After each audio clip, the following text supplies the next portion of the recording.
Hi friends पुणी थे स्वागत करुच्चे एक नया वीडियो को। तो फ्रेंड्स जो आमर अंत्योदय कार्ड रही कि अंत्योदय मैंने जो रही से घर किभली भाव मिल तो जदि आप सब योजनार बाद पड़ी थे तो अंत्योदय आपण मानक घर मिल तो केबे मिल संपूर्ण तथ्य मु आज आपण मानक वीडियो माध्यम देवी ता पूर्व चैनल नुआ कर आसी एवं वीडियोटी भल लगे लाइक करदे एवं सब्सक्राइब करदे।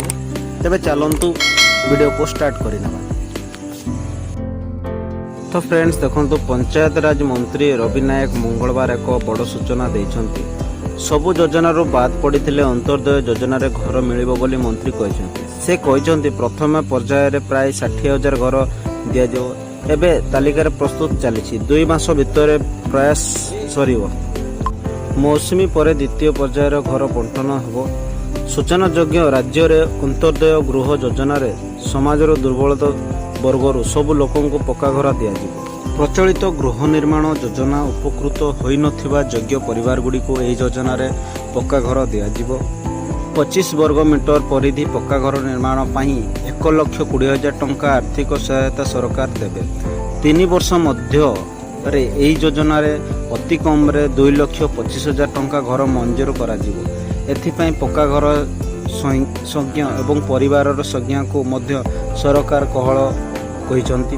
एही योजना पाई 7,550 कोटी टंकार व्यवहार करा जायछि। एही योजना रे पक्का घरर संज्ञा को सरल करा जाय।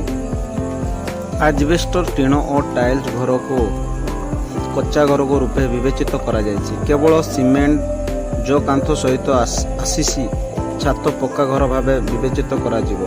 परिवार संज्ञा को मध्य सरलीय करा जायछि। योजनार परिवार अर्थ स्वामी स्त्री निर्भरशील पितामाता संतान को बुझा जायछि। एहा द्वारा स्पष्ट होइछि जे नुआ परिवार माने योजनार उपकृत होई परिबे। एही योजना रे शौचालय अंचल को हिताधिकारी को बाद देई 25 वर्ग मीटर विशिष्ट पक्का घर निर्माण पई 1,20,000 टंका आर्थिक सहायता राशि पाइबे।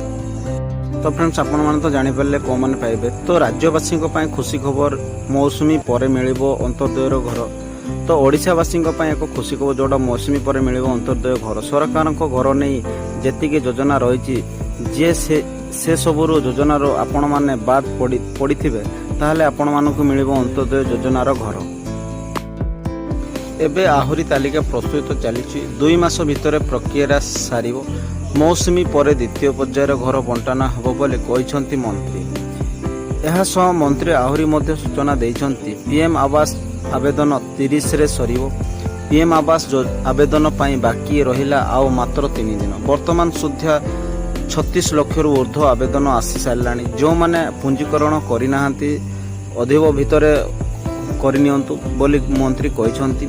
यासो सरकार सर्वे तथ्य संग्रह मध्य करूछंती। जोटा मुझे कहली अंत्योदय जोटा आपण मानक मिलवा कथा जोटा सेकेंड फेज रे आपण मानक मौसुमी पर आपण माने द्वितीय फेज रो